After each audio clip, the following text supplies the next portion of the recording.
dads, and specifically new dads, this one's for you. A lot of times when we have our first kid or even second and third kid, when that baby comes around, we aren't sure what our role is. Like, what am I supposed to do? It's kind of obvious what mom's role is and what mom needs to be doing because she's made to do it, right? She's the one who's going to feed the baby.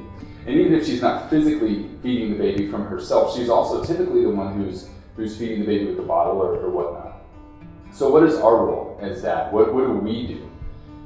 I've got a Bible study of men that I meet with regularly, and so I asked them this question. They gave me a few things, but one of the biggest things they said was, get in there and get your hands dirty.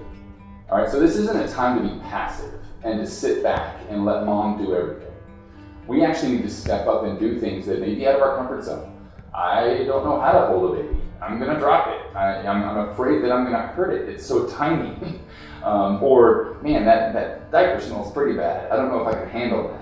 Well, you need to get in there and you need to get your hands dirty, maybe literally. But we need to not just sit back and wait for mom to do everything. And if you have the opportunity to take some of those feeding times and actually feed the baby, you get to start to develop your relationship with your child. Just because mom's relationship with this child started 10 months earlier and maybe ahead of yours doesn't mean that it is supposed to operate instead of yours.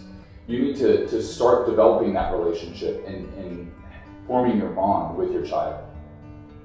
So the other thing, one of the things that's kind of obvious is, mom and baby, are vulnerable, right? So in thinking about it, just as humans formed in society and whatnot, mom and baby needed dad, to step up and protect them, to fight for them, to defend them.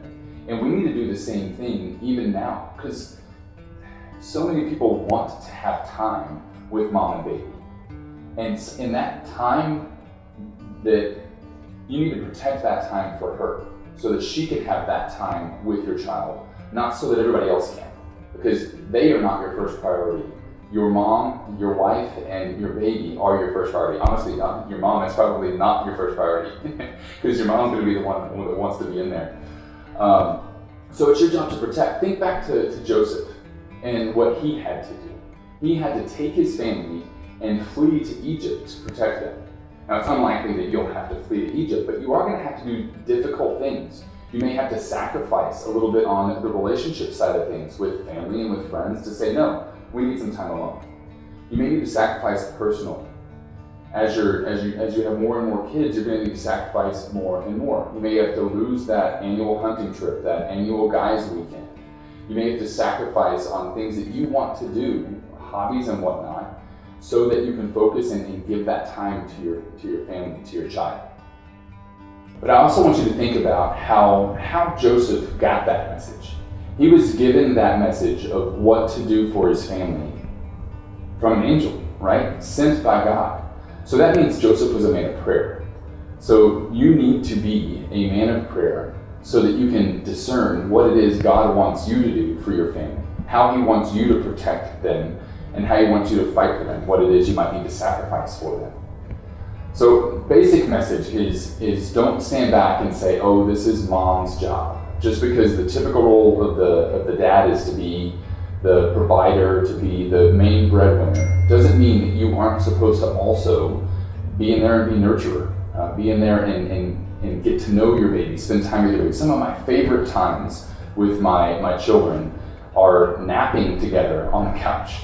So my baby, like small, tiny, on my chest, I'm laying on the couch to soothe the baby and help them go to sleep, and then I go to sleep too. Those are some of my favorite moments, and so definitely take advantage of that. Give mom a break when you can.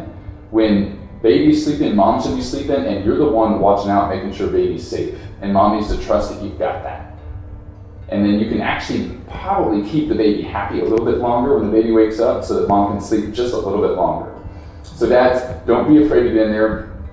Love on this baby, love on your mama, and you're going to do a great job.